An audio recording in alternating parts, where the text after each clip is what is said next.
They are thrilled. Hey everyone, welcome back to the channel. My name is Lizzie and I like to call myself an accidental homesteader because I did not grow up with a farm or with animals or anything. I grew up in the city. And so I never would have thought that I would love gardening and homesteading and animals and all those things, but I do. And I aspire to get more and more and add more. And today I want to talk about one of my favorite things, and that is chickens. So I have been working with chickens for the last several years, and it's really important to understand that I didn't grow up in a farm lifestyle, because everything I've learned about chickens has been from either researching on the internet and watching videos or from just pure experience.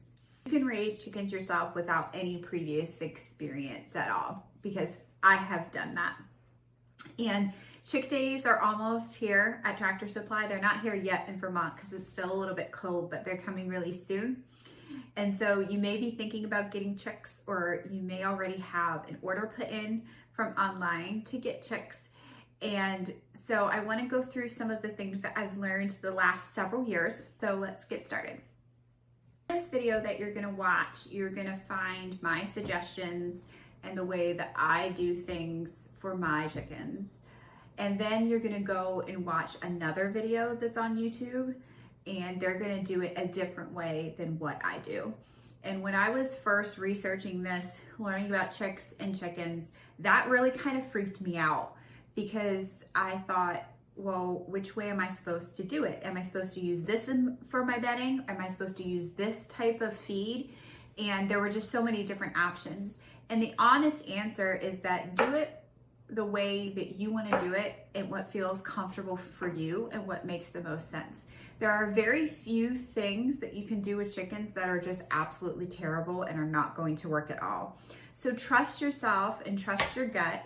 Try something, and if it doesn't work, then go back and do it in a different way. That's a really important part to understand before going into this, that have a very open mind of what I'm sharing with you. These are just some ideas and the way that I do things, and I hope that they help you. So first, you need to understand this, and it's gonna be like, well, duh, but chicks turn into chickens. They are chicks for a very short period of time. The longest amount of time that you're gonna have them in a brooder is like maybe 12 weeks, and even that's kind of pushing it. So I'm not really talking a whole lot about chicks. The chicks part is important because their life is so fragile in those first few weeks that you do have to be a little bit careful about what you do.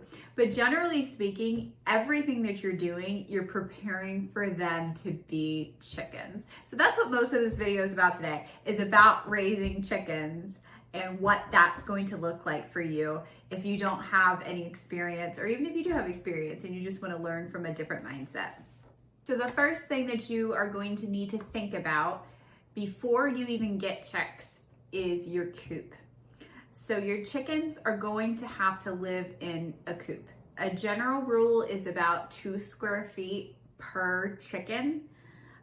You can kind of give or take in that. I think that's pretty loose. I think it depends on what you're going to decide to do with your chickens. If they're going to free range all day and the only thing they're ever going to do in their coop is lay eggs and sleep, you maybe don't need quite as much space for that.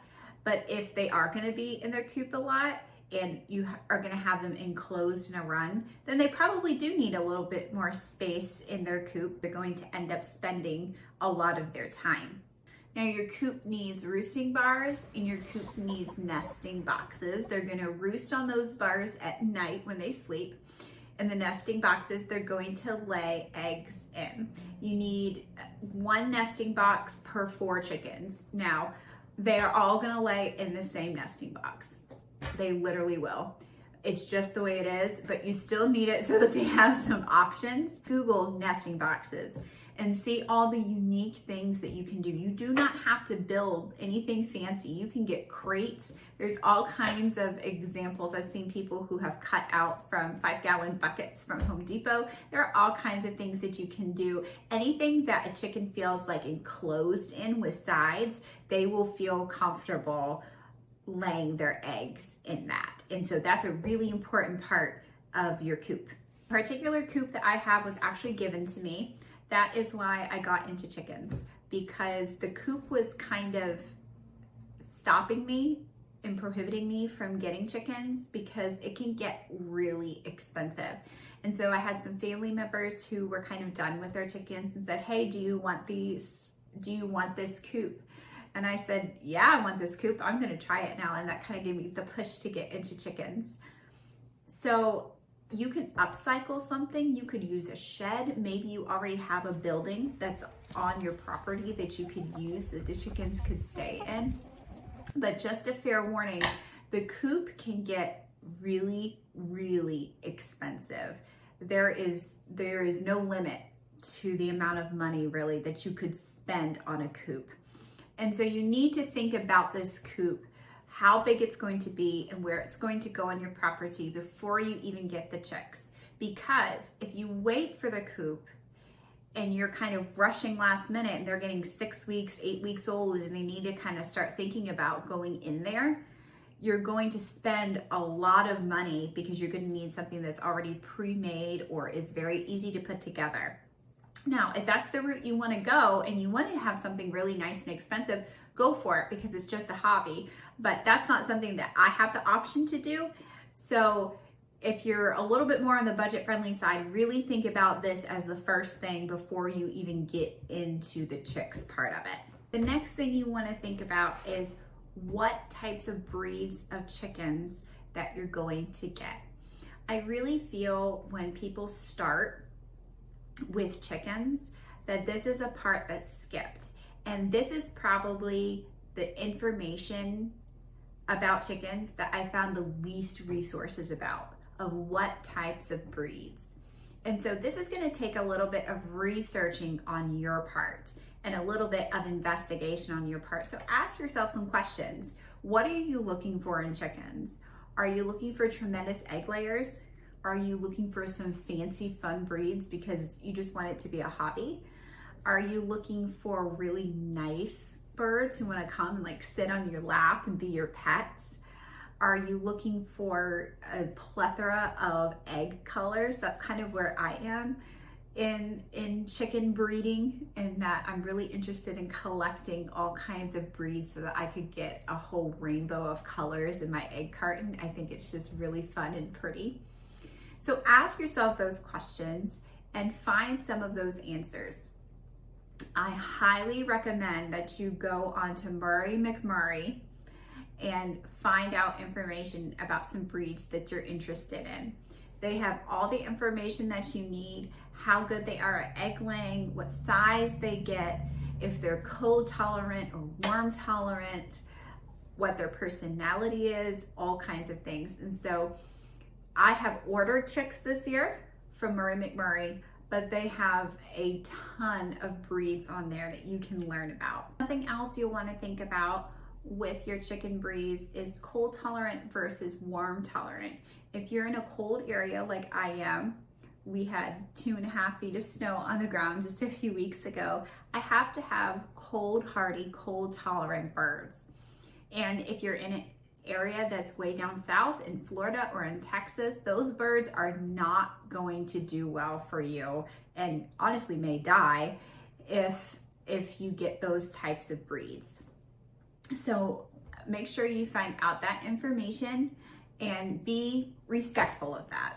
That maybe a bird that you really want or that is really pretty is just not well suited for your area. And that's okay. I'm going to link below a reel that I made of my 3 favorite breeds. And so you can go take a look at that and what they are and why I love them. And maybe that will give you a jump start to a couple of breeds that would be good for you.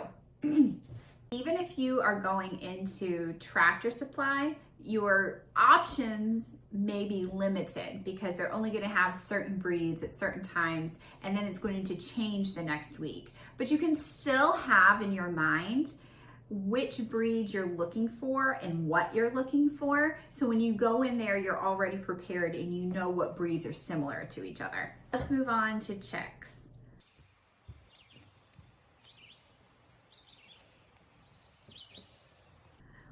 This is what you've been waiting for. This is what you've wanted to learn about. This is what you're wondering what to do with them when you get them, okay? This is what I wondered too. And it does matter. It does matter what you're doing with your chicks. But when you think about it, it's really incredible that they can be shipped overnight in the mail and sometimes not receive water for several days. And yet you get these chicks home, give them some water and some food, and they go right on with their life. They're pretty tough things. It's really pretty amazing. So don't freak out about how you treat them like they're going to die if you don't do the right thing. Some of them will die. Let me just say that up front. I have had, I'm trying to count, 5 different batches of birds now, and at least one has died from every single one, if not 2. It just kind of comes with the territory. Some of them are just not gonna make it. And you have to understand that when you purchase 15 birds, there'll be at least one that's gonna die, maybe 2 in that. And that's just the way it goes. There's nothing that you could have done to make it better. It's just part of the process. When you set up your brooder, I use a tote, a very large tote for my brooder. You could make your own brooder if you need something bigger. This year, I am going to have 15 birds plus 15 poults all at one time. So we're going to have to find something a little bit bigger. I think my husband's going to makeshift something so that we can fit all of those in at the same time and raise them together. But if you're just getting 6 or 8 at one time, a tote works perfectly well. I put pine shavings at the bottom, and before they even come home, I have a little water ready, and I have a little chick food container ready. You can buy these little size chick waterers in feeders. You're not going to use them for very long. If you have a big enough space where you could use a regular size one, you certainly could do that. But in most brooders, you kind of have them a little bit closer together, and so you probably don't have the room for a real size water or a real size feeder.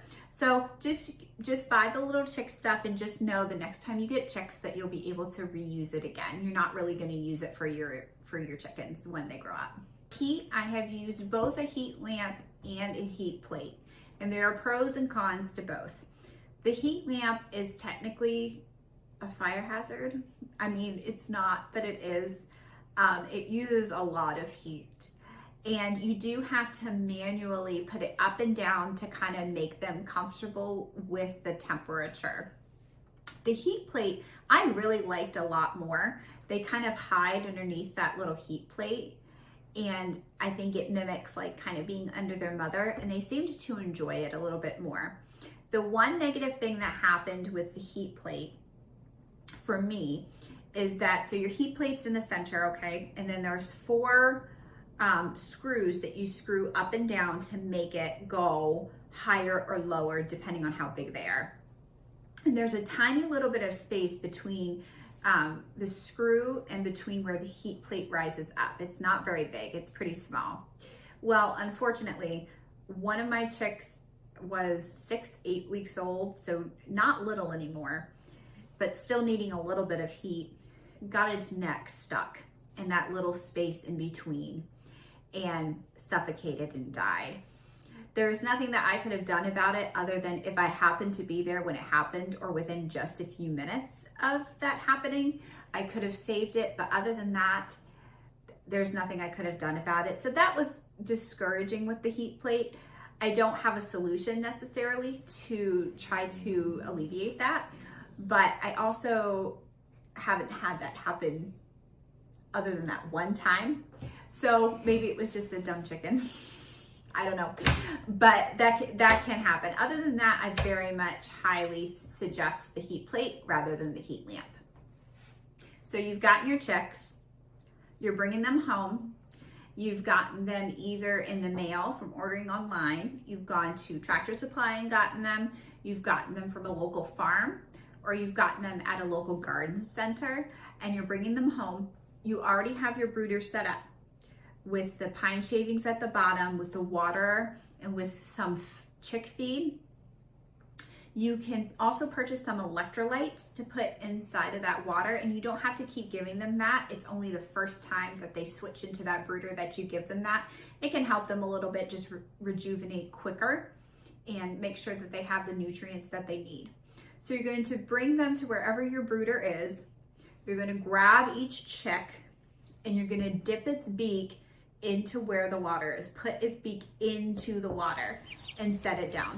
And it's just gonna go happily around walking. They're gonna all make little, you'll be able to tell the difference between the sounds that these chicks make. There's like a real high-pitched, soft sound, and that's kind of like they're happy and warm and they feel good.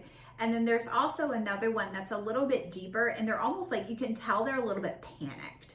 And they're either not warm enough, or they're not finding their water, or they don't know where their food is. They're still adjusting. And so just pay attention to that in the first few hours. Help them along if they need it. Also, when it comes to their heater, whether it's a heat lamp or the heat plate, if they are all huddled together very, very close, that means they're not warm enough. So you either need to bring that heat plate down so that they can get closer to it, or you need to bring the heat lamp down so that it's a little bit warmer in there. If they're separated from the heat and they're all in different corners away from it, that means they're too hot. So you're gonna lift it up. These are also the signs that you're gonna look for as they get older. When they start separating from that heat a little bit, they're gonna need it lifted up because they don't need it quite as much. And talk about food for a second, because this is kind of a hot topic in the chicken world. So don't make food more complicated than it needs to be. It's not difficult. So your chicks are gonna start out with chick starter food. It's these tiny little crumbles that they can eat very easily. The first week or two, they barely eat any food. They're really just living their best life. They sleep a lot. And so you're not gonna go through a whole lot of that. When they're around 4 to 5 weeks old, it's not precise or perfect, but when you start seeing those feathers come out, you're gonna switch them over to a grower food. And this is kind of the in-between of the chick food and the adult food. And the grower food is what they're gonna stay on until they start laying. If you have a group of chickens, they're all eating their grower food, they're in their coop and they've been eating grower food, and one of them starts laying an egg, I switch to layer food, which is what they'll eat for the rest of their lives. Sometimes, depending, sometimes if I have the grower food left, I will mix the two for a little while just to be able to do that. But those hens that start laying really need that layer food for that type of nutrition that's in there. And it's not gonna hurt the other ones at all to have the layer food. So that's kind of my signal to start your layer food. If you're specifically looking for organic birds, for organic eggs, you must use organic feed. And you must understand that the organic feed is going to be a lot more expensive. So I use layer pellets from Tractor Supply. I also sometimes mix corn kernels in there, which are a little bit cheaper, and it's really good for them. It's good for the nutrition, they enjoy it, it's a little snack, and it makes the food last a little bit longer and saves me a little bit of money. I also free range my chickens, so they're getting a lot of nutrients that way as well. You may not have the option to do that, or you may not want to do that, but you could also give them table scraps as they get older as well. They definitely enjoy those, and it's a good source of protein. It's a good source of all the nutrients that we receive from table food. They receive those nutrients too. So that's another way to kind of help with your food bill for your chickens. Once your chicks have been in the brooder for at least 4 weeks, you're going to have to kind of think about how much heat they're going to need. If you are in the dead of summer and it's 100 degrees outside, they probably don't need a heat lamp anymore if they're experiencing those temperatures themselves. They're ready to kind of start at least feeling it a little bit, and then need some protection at night, and may still need some heat at night depending on what your nighttime temperatures get to. If you're starting your chicks in March, then they're probably, for me in Vermont, they're not going to be ready to go out in the coop until like 12 or 13 weeks until they're fully feathered. Around 6 to 8 weeks, no matter what type of climate you're in, they can start being hardened off. So it's the same concept as if you harden off seeds, which means you take them outside for a little bit and then you bring them back in. And the next day you take them out for a little while longer and then you bring it back in. And you kind of keep doing that so they get acclimated to the weather.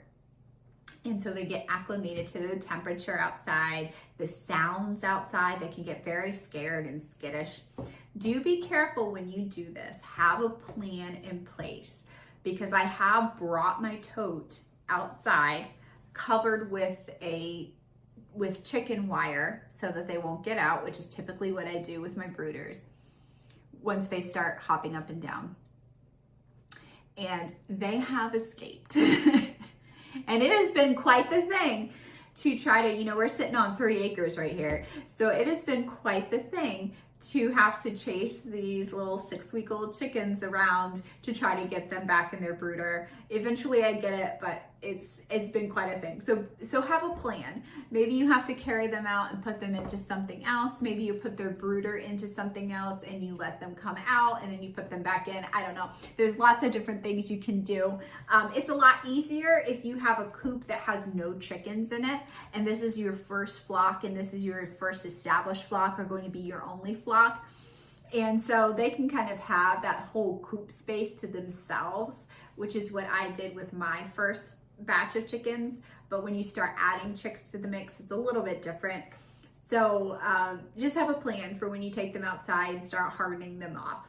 Anywhere between the ages of 8 weeks to 12 weeks, depending on what the temperature is and depending on what your climate is, they are ready to go out in their coop and start living and surviving. And they are gonna love it. I had a lot of questions about chickens before I got started, and through experience, I've learned a lot. And so if you're thinking about it, you're questioning it, you're wondering what you should do, I highly suggest research and then just do it. It's gonna be a lot of fun. You're really gonna enjoy it. It's fun for me to go down and get eggs every day. I hope you have enjoyed this video. I hope you've learned something today. If you have, would you please give it a like and hopefully subscribe so you can see more garden content and more homesteading content, more home content. Thank you for joining me today. Please leave me a comment below if you have any questions, and I'll do the best that I can to answer them based on what I've learned. So I will see you next time in the next video. Bye-bye.